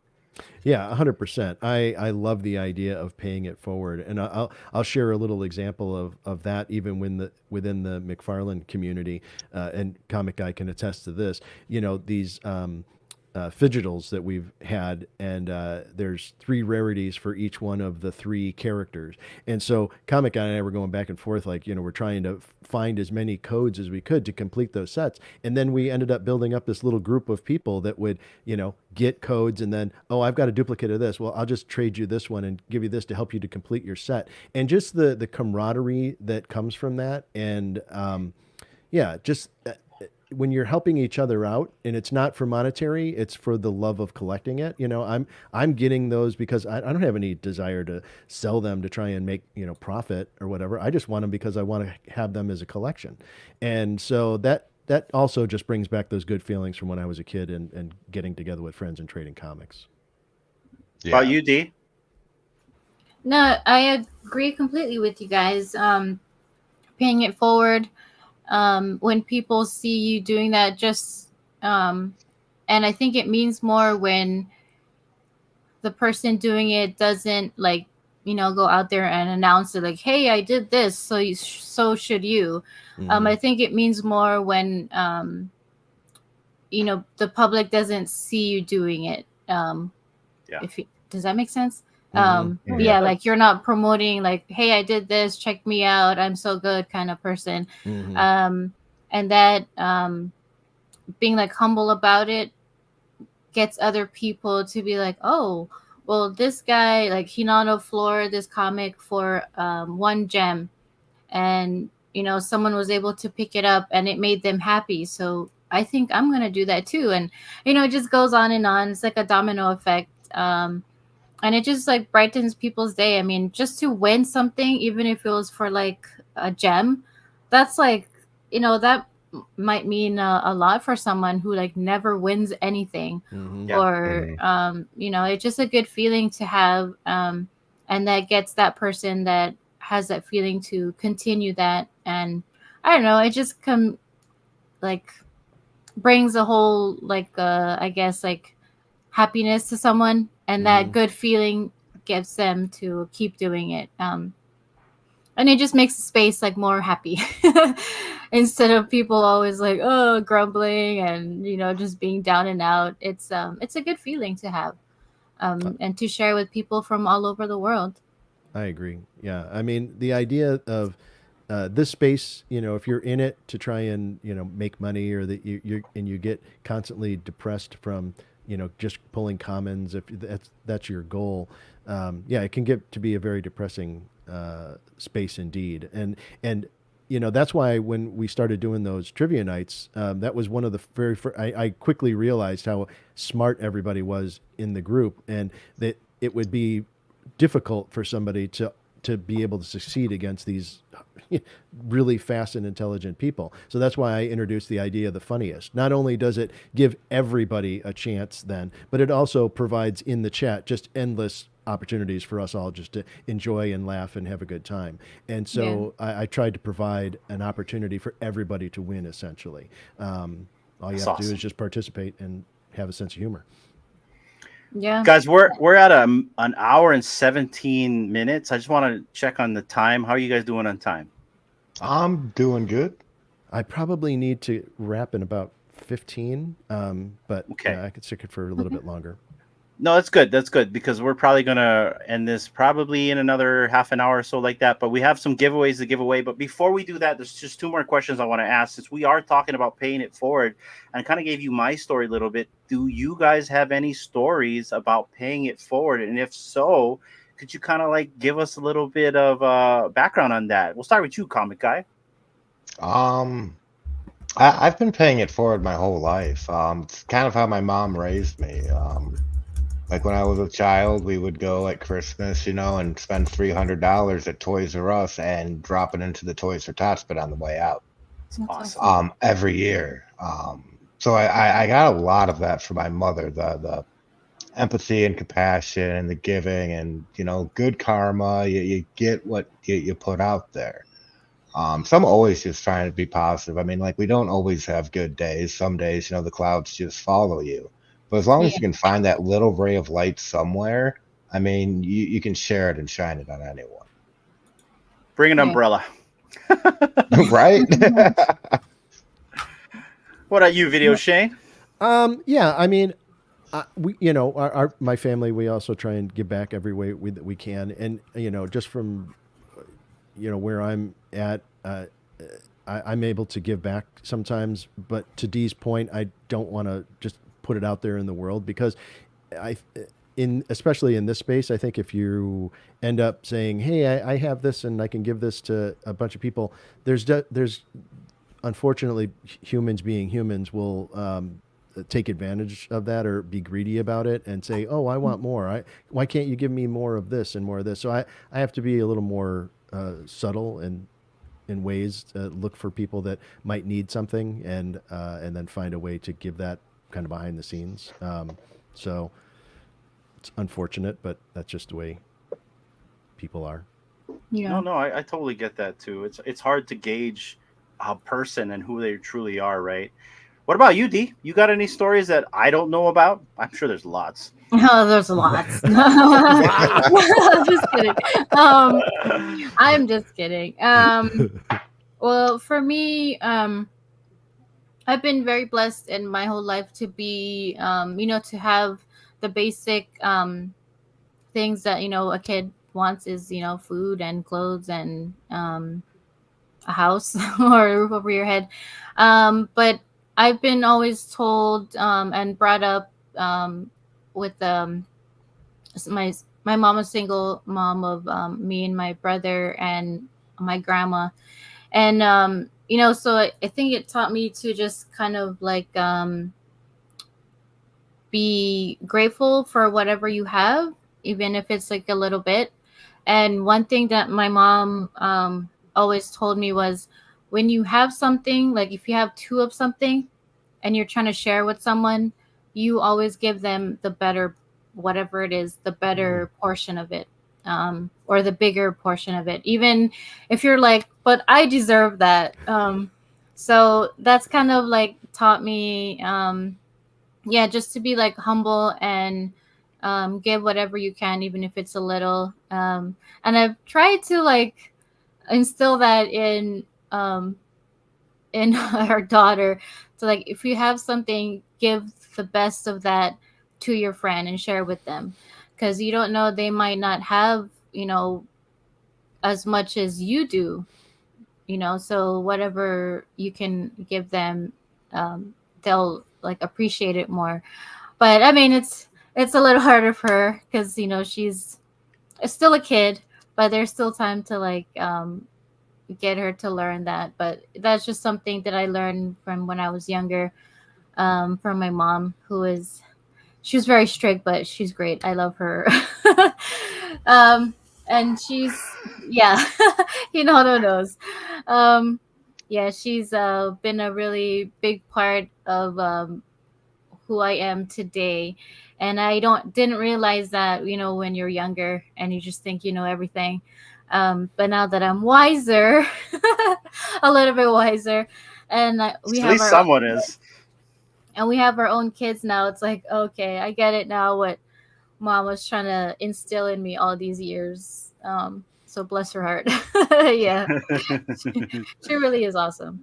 But yeah, that's my takeaway on paying it forward or giving back. Just be humble about things that you do give to others. You don't need to be like loud about it. Yeah. Yeah. Does that make sense? No, it makes sense. I mean, like, D is very coy. Like, we're the type of people, like, if we're in a drive-through of something, not that we go on drive-through all the time, we'll pay for the people behind us and not say anything and just drive away. Yeah. My thing is, and I've done this a lot. So like, whenever I gave away free comics when we could trade before in VV, I'd send like a bunch of my collectibles. I don't want to be recognized. Don't tell them nothing. You know what I mean? If you guys have been in Cryptoids chat and they say drop someone's name on there, I don't want ever my name on there, right? I'll always write someone else's name because I want someone to get ahead. I want someone to succeed in some way or somehow. Because for me, like, I feel like I've gotten to a place already where I can do it on my own. I would prefer that giveaway or something go to you instead. So the epitome of, I guess, pay it forward or whatever. But Yeah. guys, this has been a really awesome conversation. It's really been nice to get to know the comic guy, get to see you face to face in front of the screen. Now we all know what we're gonna look like, right? So it's not like Right. we're gonna be like, Yeah. hey, No are catfishing. you the guy, right? In Vegas and stuff like that. Not that right? guy. Not that guy. Yeah. Yeah, we're all gonna be singing something in karaoke, but before we close out, we've been at it for an hour and a half. I hope the chat's been doing well. I've got some giveaways to give away, but I just kind of want to give one last question to you guys, and then I'll be doing these giveaways. If you guys want, enter hashtag Aloha Friday. I'm going to give away 4 things tonight to the chat. But I feel like with HRO kind of shuttering their doors, and I understand that there is reasons why that is happening. I understand also there are also backup plans for people and their assets to be able to, like, I guess, redeem more. I don't want to get into that, but my whole point is we have another project that's pretty much falling to the wayside. We had Recur, I believe Nike was another one, and some other ones after that. Nike went swoosh. Yeah. I see what you did there. So I feel like this space is still niche, you got VV, which is like one of the big dogs. I really feel like Cryptoids is staying afloat because of the people that are backing them. You got McFarlane because they got Todd, and then Candy Digital, there's still a big following with that. Jim Lee is still a big part about that. But like, what's going to take, you guys? What do you guys think is going to take for us to survive this? Or where do you believe that this space is going to go? Because I'm still in it, I'm still in it to win it. That's why we're here all the time. But like, what do you guys think needs to happen in order for this space to progress? And when I mean space, everybody, I'm not just talking about VV or Cryptoids or McFarlane, everybody. Comic guy. Fidgetals. I think fidgetals are the way. I mean, if you're looking at all of the big IPs that already have collectors, no matter what IP it is, you give them a fidgetal, you're going to start onboarding new users. It's going to be like, what's this? And they're going to check it out. And maybe it's not for them. Maybe they, go, oh, I can sell this to my buddy, and then go buy more of this over here. If companies can just get a part of that into their digital base, I think the companies will do great, all the IPs. I think a big part of it, though, has to be self-custody. Yeah. Got you. And what about you, Shane? I mean, it's a huge question, and I think it's a question that all of the different platforms, the ones that you mentioned, are all trying to figure out. There's Comic and I chat about this a lot. That the anger and how angry people get when you just talk about digital collectibles or NFTs. It's really mind-boggling to me. I don't understand the hatred, and it's like. I equate it to, like, if you tell somebody that you're buying an NFT or a digital collectible, you would think that I came and slapped their mom. The way that they react to it. I'm just buying this thing that is providing me joy. It doesn't do anything to you. And like even in McFarlane, like, we have these Comic Guy, we'll laugh about it. Like, people will get angry that there's a free digital thing that we've given you for free in the box. You could throw it out if you don't want it, but and they get mad. But they get mad that it's even has the audacity to live within their toy. Like, so I don't know how you overcome it. I really don't know the answer. I agree with Comic Guy that the Fidgetals is a good pathway. And I think about that in terms of, like, I have all these movies behind me, right? For a long time, I only wanted those movies. And they would come with a piece of paper in there that said, type this code in for a digital version of the movie. And for a very long time, I was like, why would I want to do that? That sounds dumb. This is the stupidest thing. They just sat in the box. And it took a friend over to the house and said, dude, all you got to do is type these in on the website, and now let's go in the front room and turn on your Apple TV. Now they're all right there. And I was like, oh, now I don't have to get up and put a disc in every time? Okay, this is pretty cool. So it's going to take one person at a time doing what happened to me to introduce them, and there's got to be a reason to do it. I think there's got to be some other aspect to it besides just holding the digital. And I'm in the same mindset that the superstar money guys are, that there's got to be some sort of utility, and I don't know what that answer is. Yeah. And I understand from a business standpoint that you can't just buy one thing and constantly give somebody a reward for holding that thing, because there's no, from a business standpoint, you're not generating revenue. You sold it one time. You can't just keep giving money for holding that thing. So I don't know what the answer is to that. But I will say that it's going to take time, and somebody close to these people that are so angry that we had the audacity to give them a free digital item to explain to them how it works. And as they see more of it, I think that's one thing that I really loved about San Diego Comic-Con this year, was the dramatic increase in the presence of digital just from last year. It was like 3 times the amount. And as you know, I'm hoping that next year there's even more. I would like to, and I was doing my best, like at the distillery booth, to be an advocate. You know, I was like in line telling everybody, "Oh yeah, I'm going to get all my stuff signed. It's all on my phone here." And they're just going to sign it digitally. And they had this big stack of books that they were carrying around with them, you know, through the hot, sweaty San Diego Comic-Con. And I was like, "Yeah, mine's on my phone. It's right here." And so, like, the idea of, and not that one is better than the other, but just that, you know, there's something different. There's another way to collect and enjoy whatever provides you the most happiness in your life. And one doesn't have to make you angry. It's just a different way to do it. So being that advocate out there for other collectors to say, here's another thing, maybe check it out and you might like it. Just because it has the word NFT in front of it or digital collectible doesn't mean that immediately somebody's going to come steal all your money, or it's, you know, it's a big money grab. It's just a way to deliver something. That's all it is.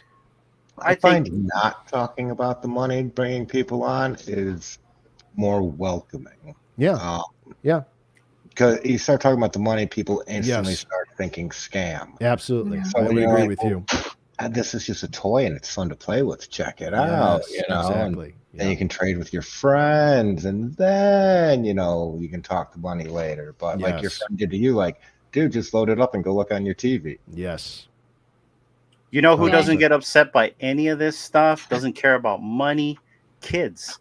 They already know this stuff. You don't have to educate them on this stuff. They're in this stuff already.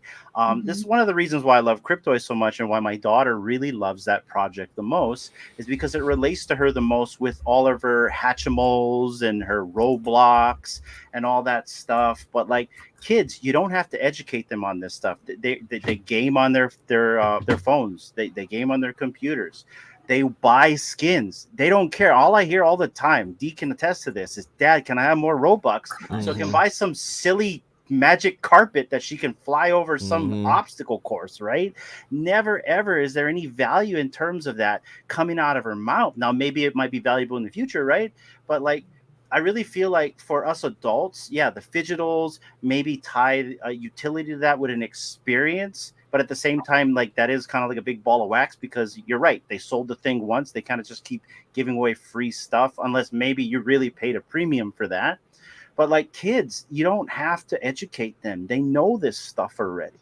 And so I think for some of the space, some of them are getting ready for that target demographic. Some of them, hopefully they'll open that target demographic for kids. But like kids from the age of, like, I want to say at least 6 to like 15, they get it, right? And like it's a no-brainer. You don't have to educate them. You just have to do what I like to say Chris Evers does, is the easy button, you know, or as Dave likes to say, hide the wires, make it easy. You got where Big A said right here, Off the Grid, which is a Web3 game. They did an amazing job on how it handled the Web3. He watched multiple streams today where people said they heard NFTs were coming, or maybe crypto, didn't even know they were trading NFTs. You get that etiquette out of the entire literature. Just don't talk about it. It's there. It's blockchain technology. They don't need to know about it. As far as they're concerned, they're buying a skin, they're playing a game, they're going to have fun, and they're going to go shoot each other with their friends in some experience that might have utility, right? And I played that today, and it was, I don't quite know what I'm doing in it yet, but it was fun. They have a marketplace already, their own in currency. Like you wouldn't know it's Web3 unless you know it's Web3. I look at these things and I look at Fortnite. My family loves playing Fortnite. I'm like, I wish I had all my skins and emotes in my wallet. Mm-hmm. Mm, Yet, yeah. right? You never know, right? But like, I mean, it just goes to that, right? You wish you had that. Kids don't care. You know what I mean? Like maybe when they get older, they're like, "Oh wow, I have all this in my virtual wallet, all these skins, and maybe they're worth something because this was the first appearance of this Mm, certain because we've educated on that, right?" You know, I yeah. also like the FA free advice, but um, I just think it's really cool that you don't have to educate the youth, and this is where the stuff's going. It's for them anyway. We're gonna Mm-hmm. get really old to a point where it's like we're gonna pass on our digital collecting wallet to our kids, Mhm. and they already know what that is. So you don't have Mm. to educate the generation that's being born into this stuff. D, I skipped over you. Final Oh, words on that's this, and okay. okay. Yeah, well, you guys kind of like pretty much touched on, the what is needed. And yeah, I think for the generation now, like the older generation who don't really know too much about the Web3, but they have kids that are into gaming. So I think that's like one way that the kids would ask them, like, "Mom and Dad, Grandma, Grandpa, can I have this to play on, my online game?" And I think that's a way to educate these adults. I think that's what's really needed is education and getting people, yeah, the ease of use, just to like the basic, so they kind of know how to like traverse through the space and know what the kids are doing, before they just give them a whole bunch of money to spend on random things online. Um, and yes, I agree with having some sort of utility. Um, Maybe not all the time, but like every once in a while. Because yeah, what VideoShane said, it's just not, it doesn't make business sense to just give stuff away or have all this utility, and then to also have something available for not only for the people who hold stuff for a long time, but also for new users, or Mm-hmm. just to kind of even out the playing field. Mm-hmm. Because I know someone that has just started on a project, um, you know, has to like earn their way to become, or to get like things that someone who's held an item for so long can get Mm-hmm. right away. So I think there should be something to balance it all out. I don't know what it is. That's up to the projects to figure out. Um, and just, I guess, just like patience, I guess. I mean, there's been a lot of just waiting, from certain projects that we're all in. But I guess just being patient and not to like, get mad at each other. Mm-hmm. Because it's at the end of the day, yeah, it's just Just stuff. It's toys. It's just digital digital toys. stuff. Right. I mean, It's we're a just bunch of digital toys. adults Come getting on. mad at each other Yeah. over Yeah. toys. Yep. Exactly. Yeah. So just all that plus patience, learning, educating, and yeah, ease of use. Yeah. So yeah, that's my take on that. Well Agreed. said, D. Guys, thank you for coming on. It's been awesome to have you guys on. Shane, always a pleasure. Comic Guy, I'm so stoked we got to finally meet you, Yeah. man, Thanks for face having me to on. face. And looking forward to meeting you in Vegas. Now, we got some giveaways. I don't know if you guys want to stay for that, Shane. I know you said you had to leave. And I don't know, Comic Guy, you said you also had a giveaway yourself. Go ahead, D. Yeah. Sorry. Yeah, he has a giveaway. I just wanted to say that. Okay. Yeah. So let me present to you guys what we're giving away. And Shane, like I said, I know you got to leave. So if you got to Yeah. leave, I completely get it. It's got But so much work to do. I got you. feel Got bad, you. Sleep, man. no Thank sleep. you. Okay, so before you go, could you give us some final words before you dig out? You know, the normal spiel we always have here on the Yeah. podcast. Yeah, I mean, I'll just continue on with what I had said just a minute ago, as far as and I love what Comic Guy said as well. You know, help educate people in a way that doesn't talk about the financial side of it. And if you can, get one person to at least look at the app that you're talking about, whatever project that you're interested in, and just explain how much fun you're having with it, and just convert one person, and if we can all do that one person at a time, I think that'll help just grow the space. Yeah, and don't come at it from I'm trying to get somebody in so that I can help what they call that when you pump your bags or whatever that expression is. It's not about that. It's about just I want more people in this space to enjoy the community that we're all building together. So invite the right people in, I guess. Exactly.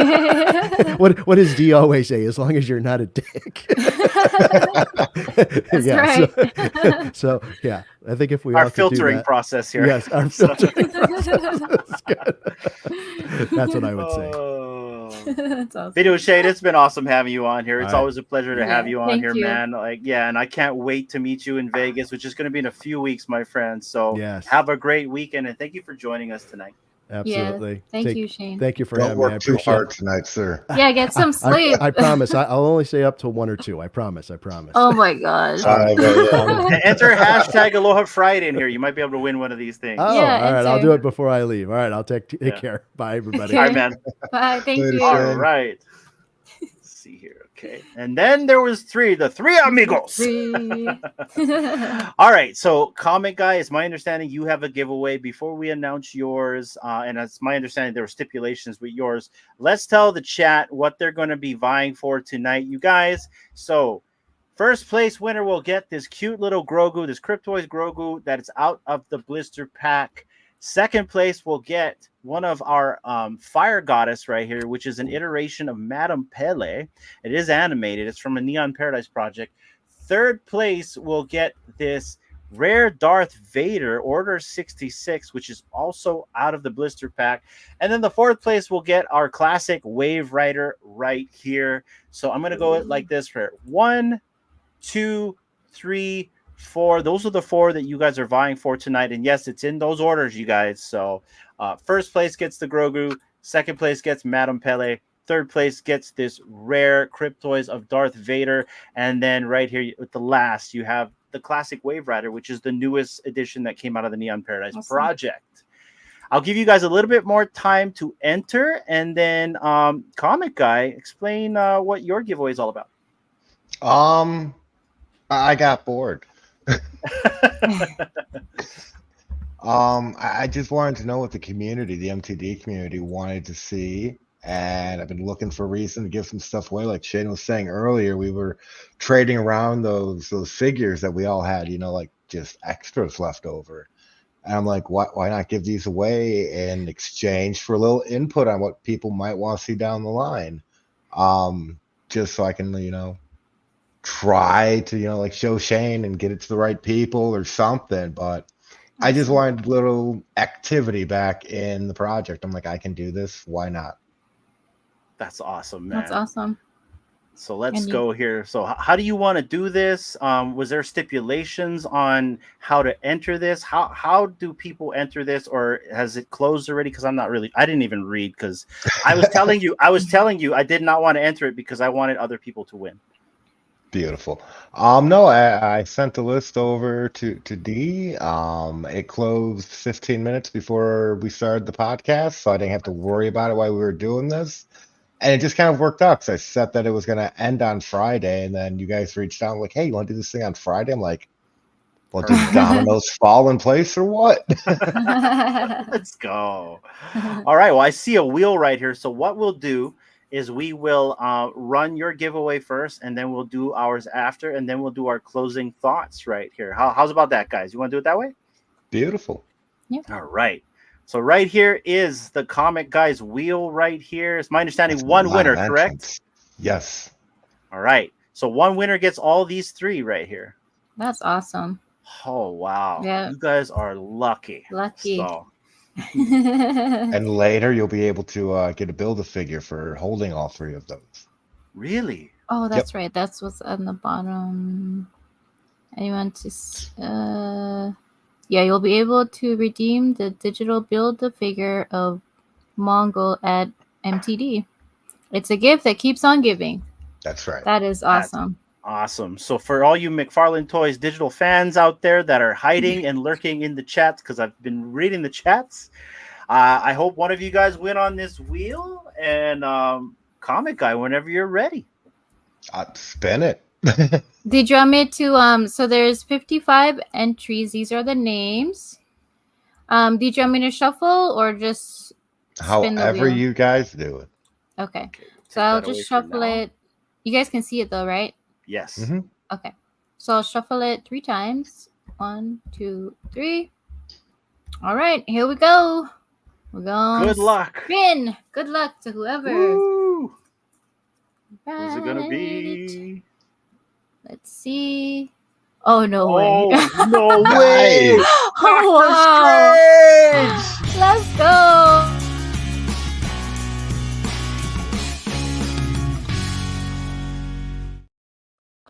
Wow, that is awesome. Woo! Let's go, Beautiful. Doctor. Is he here? He's here. Yeah, There he's he is. here. The Hey, man reach You're out himself. to awesome. X, send me your poly wallet, and I'll have those sent over about 10 minutes after the show tonight. I love Oh, that it. is amazing. Yeah, Oh, look at that. he's another guy that's really lucky in the giveaways too. Nice. Yeah. Congratulations, Congrats, Doctor. You Doctor. have won these 3. Wow, that's Very awesome. cool. Big shout out to Yeah. the comic guy, guys. Spam in the chats right now. Thank you to the comic guy. This is awesome. Thank you, guys. Yeah, love thank it. you. I love this. Ooh, that's amazing. 3 figures, guys, plus the build. Oh, that is amazing. It was worth staying up, Doc? Oh, let's go. But guys, we're not done yet because like I said, we also have our giveaways. We're giving away 4 things tonight in the chats. I'm going to give you guys 1 more minute to enter in the giveaway hashtag Aloha Friday. D, run the show. I'll be right back, guys. Okay. Yeah, this is amazing. So, Doctor, make sure you get in touch with Comic Guy. Give him your address so he can send that over before you fall asleep. So we'll get a nice surprise in your wallet. What did he say? He says, yes, definitely worth it. His tweet had me hyped. Really wanted this. Oh, cool. Nice. Awesome. Yeah, that Love is seeing it. awesome. And that's so cool that you had that much people enter and give their input. That's so awesome. I was really surprised with it. X is still new to me and how it works and everything. Yeah. And I wanted to give something back, and I see you guys always doing giveaways. Like, it looks like so much fun. Look at the joy it brings people. So this was a lot of fun for me, and getting all of the feedback. I mean, there was a lot of feedback and some really great suggestions. Yeah. The winner was Batman Who Laughs. Apparently, more of the community wants Batman Who Laughs than anything else coming next. Oh. So hopefully, nice. MTD's listening and they're like, Yeah. Yeah, the community has spoken. Oh, he can't go to sleep now, he says, Doctor Strange. He's pumped. Yeah, that's so awesome. Nice, man. Yeah, Love he made it, his love weekend. it. See, this is what it's all about, right? Look, Yes. now you made his night. That's so awesome. Yeah, I love that. I love it when people feel good to feel good, right? Maybe Yeah. someone had a bad day or just like that feeling of winning something right there. It makes me feel good. I didn't even give the giveaway and I feel good. So, and I hope everyone else feels good as well. Comic Guy, this has been such a pleasure having you on. I love the fact that you came on tonight and you were able to hang out. You've been hanging out in our family for like at least 2-3 months, and Dee and I really love all of our community that we've made here in the podcast. So thank you for coming on, giving us your time, and giving a little bit of aspect on your life here on the podcast right here. So could you give some final words to the audience and close it out for yourself? Go to your local comic shop, start a pull list, fill out your FOC, and pick up your books. Nice. Fax it in. No, just Fax it in. share. Don't be scared to share your thoughts, your ideas, your projects. Like, let the community know what you're doing, because you never know. Maybe you're struggling in an aspect of it, and somebody sees it and like, hey, I can help you. That's what the community is all about, I think. Oh, Love it. nicely said, man. Love that. All right, you guys. Go ahead. No, I was gonna just tell him thank you so much for your time and for coming on and being brave and showing your face. I know I was that's scared. not always like, yeah. So That's so awesome. Thank you for doing that. And yeah, I can't wait to meet you in person in a little less than a month and a half. So let's go. Vegas, here we come. Yeah, is you coming with Wait. your whole family? It's just gonna be you? I'm gonna come up there with the lady and the kid. Yeah, that's why we're just making one day of it. School, business, all that. So it'll probably Yeah. be, like Saturday or Sunday. We'll roll up there, check it all out. Let's go. I'm not too interested in the decon. That's not why I'm going. I'm going because I want to meet the community members. I want to shake hands, meet people, see the energy, be a part of it. So Oh, you got to come to Arcade's after party then. I think that's Saturday. don't know if I can with my kiddo. Got you, But- got you. No, I completely get that. Yeah, no worries. We're still gonna hang out. Not a problem. yeah. Don't worry about it. Yeah. Lunch and stuff like that though. But I'm looking forward to meeting you, man. And looking forward to meeting everyone else that's going to Vegas as well. It's gonna be a really good time. And we went to Decon back in 2022 and it was just camaraderie, In fact, I think we hung out at Decon mainly at the booth. We barely went and looked at anything. I think the Sunday we actually went and started looking at booths. We just literally talked store with everybody. What you want to come and do is what we did the whole entire weekend. We just literally just hung out, had camaraderie, talked story, got to know each other a little bit better. And it was just like this, you know what I mean? Like we literally saw you and we saw you're going to hate me, by the way, because I talk way too much in real life. I'm Portuguese, as I like to say on camera. So And I take all the pictures. Get that red shirt Hawaiian away from me. So It'll be fun. it'll be fun. It's gonna be That's fun. awesome. Mhm. It'll be like, a 90s backyard summer BBS barbecue. There you go. There you go. In real life, right there. Right. Yeah. All right, guys, let's run this giveaway right here. Let's get to Okay. this right here. So, guys, first place, second place, third place, fourth place. Comment guy, did you enter the giveaways? No, Enter don't want it? now. no. Well, I have Gotcha. the one, and I want the community to win them. There you go. Look at that. Paying it forward, guys. All right, one last time. First place, second place, third, and fourth. Let's get to it, guys. I'm going to get the other screen up here really quick. let's And just then, stop hearing this. shoot. What happened here? Okay, here we go. Sorry, guys. Okay, can you see that? Aloha Friday. Okay. Yep. All right, guys, here we go. We're going to get straight to it. First place winner. Let's find out who's going to be. All right. Good luck, everybody. This is for Grogu. This is for the Grogu. Let's see. Dr. Strange!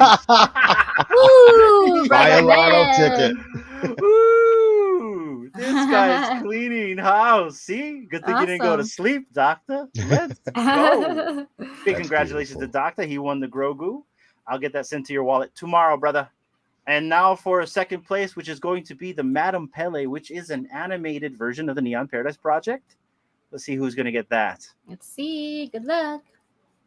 The biggest Biggest bro. bro. Awesome. Oh, shout out to the biggest Congrats, bro. We're going to get to brother. meet him as well, comic guy. Now, I'm going to Awesome. give this guy a big hug, but I think he's probably going to give me a bigger one. So we'll see what happens. Beautiful. The biggest hug, right? So congratulations, The big biggest bro. hugger. We'll get that sent to your wallet tomorrow. And then, guys, for the third place, which is the rare Darth Vader, who is going to be the winner of this? Let's see. Let's see. Good luck. Hey, Atem! Atem! Nice. Big congratulations to Woo! Atem, one of our big supporters of the channel, been here for a while. Appreciate you, brother. Thank And you. it's my understanding you finally get a day off this weekend. So kick back, relax, and just chill this weekend. It's good to Yeah, see you, man. brother. All right. For the final and the Wave Rider NPP NFT, who is going to be the last winner of the night?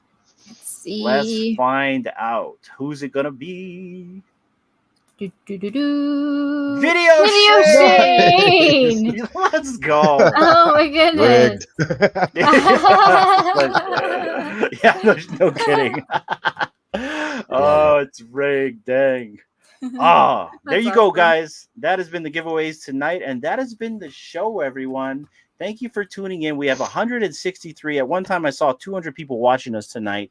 So That's thank beautiful. you, everyone, Wow. for tuning in and being able to meet the comic guy for the first time on camera. Thank you. D. Thank you very much. D, close Yeah. out the show. Oh, yeah, thank you everybody for being here, for being so supportive of our channel and our special guests that have come on each time. Appreciate you, Comic Guy, for your time as well, and just sharing a bit more of your personal life or your digital collecting life, just more about you. And it's been great conversation. And I hope you have a great weekend, as well as the chats, whatever you guys are doing for the weekend. Enjoy yourself. And yeah, as always, just be kind to one another and support each other. And yeah, take care, everybody. Thank you all for being here. It's been Oh, and great. Comic Guy. Yes, sir. We have his address, right, D?